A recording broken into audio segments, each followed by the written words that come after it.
ఈ రోజు big boss తాజా వార్తలు. బిగ్ బాస్ సీజన్ 9 తెలుగు చివరి అంకానికి చేరుకుంది. టాప్ 5 చేరువలో కళ్యాణ్ అండ్ ఇమాన్యువల్. ఈ వీక్ నామినేషన్ లో ఎవరున్నారు, ఎలిమినేట్ అవడానికి ఎవరు రెడీగా ఉన్నారు, ఇలాంటి గరం గరం న్యూస్ ఇప్పుడు మాట్లాడుకుందాం.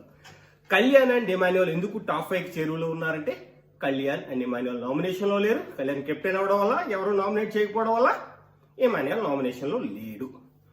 So Emmanuel and Pawan Kalyan తప్ప మిగతా వాళ్ళందరూ నామినేషన్ లో ఉన్నారు. సో ఈ లిస్ట్ చూసిన తర్వాత ఎవరికైనా కానీ ఒక క్లారిటీ వస్తుంది, ఎవరు ఎలిమినేట్ అవ్వడానికి పుష్కలమైన ఛాన్సెస్ ఉన్నాయి అంటే సంజన అండ్ సుమన్ శెట్టి. సుమన్ శెట్టి అన్న ఎంత బాగా ఆడినా, సంజన ఎంత కవర్ చేసినా, ఎన్ని ప్రయత్నాలు చేసినా కానీ ఈ సీజన్ లో వీళ్ళ ముద్ర అక్కడక్కడ తప్ప ఎక్కడా కూడా అంటే కంటిన్యూస్ జర్నీ అనేది, ఆ పవర్ఫుల్ జర్నీ అనేది వీళ్ళిద్దరికి లేదు. సో అందుకనే వీళ్ళిద్దరికి డేంజర్ జోన్ లో, అంటే వీళ్ళిద్దరు డేంజర్ జోన్ లో ఉండబోతున్నారు. అండ్ ఎలిమినేట్ అవడానికి కూడా అవకాశాలు పుష్కలంగా ఉన్నాయి. వీళ్ళిద్దరిలో ఒక్కళ్ళు ఎలిమినేట్ అవడం 200% కన్ఫర్మ్. చాలా మంది డీమన్ అనొచ్చు, కానీ డీమన్ కి ఖచ్చితంగా టాప్ 5 లో ఉండే ఛాన్సెస్ కనిపిస్తున్నాయి. బయట సిచ్యువేషన్ ప్రకారం రోజు రోజుకి అంటే కొంచెం మరీ ఘోరమైన ఓట్లు పెరగకపోయినా బాగానే ఒక పాజిటివ్ ఓట్స్ అయితే పడుతున్నాయి. సో ఇక్కడ కొంచెం నెగిటివ్ ఓట్స్ పడుతుంది సంజనాకి, సుమన్ శెట్టికి. సో వీళ్ళిద్దరిలో ఒకళ్ళు ఎలిమినేట్ అవ్వచ్చు, బట్ ఛాన్సెస్ ఎక్కువ సంజనాకు ఉన్నాయి, కానీ బట్ ఏదైనా జరగవచ్చు. వీళ్ళిద్దరిలో ఒకళ్ళు ఎలిమినేట్ అవ్వడం 200% కన్ఫర్మ్. సో ఇది గరం గరం గరం గరం న్యూస్.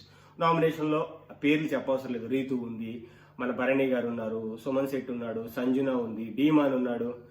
సో వీళ్ళలో నుంచి ఎక్కువ పాసిబిలిటీస్ ఉన్నది సంజన అండ్ సుమన్ శెట్టికే. రాబోయే రోజుల్లో వీళ్ళ ఓట్స్ అండ్ కరెంట్లీ ఆ ఓట్స్ అనేది స్టార్ట్ అయింది. ఎవరు టాప్ లో ఉన్నారు, ఎవరు లీస్ట్ లో ఉన్నారు అనేది మళ్ళీ మాట్లాడుకుందాం. సో ప్రస్తుతానికి మనం మాట్లాడాల్సింది, మనం చెప్పాల్సింది ఏంటంటే, నామినేషన్ లో ఉన్న వాళ్ళలో ఎలిమినేట్ అవడానికి ఛాన్సెస్ పుష్కలంగా ఉన్నది వీళ్ళు.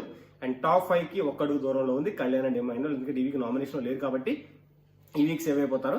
ఇంకా 14th వీక్ ఉంది, ఖచ్చితంగా ఆ వీక్ లో వాళ్ళిద్దరు సేవ్ అయ్యే ఛాన్సెస్ చాలా పుష్కలంగా కనిపిస్తున్నాయి. So this is what it is. So మళ్ళీ కొత్త న్యూస్ తో, ఒక కొత్త అప్డేట్ తో మళ్ళీ ముందుకు వస్తాను. సో ప్రస్తుతానికి అయితే జై హింద్, శ్రీని సైనింగ్ ఆఫ్.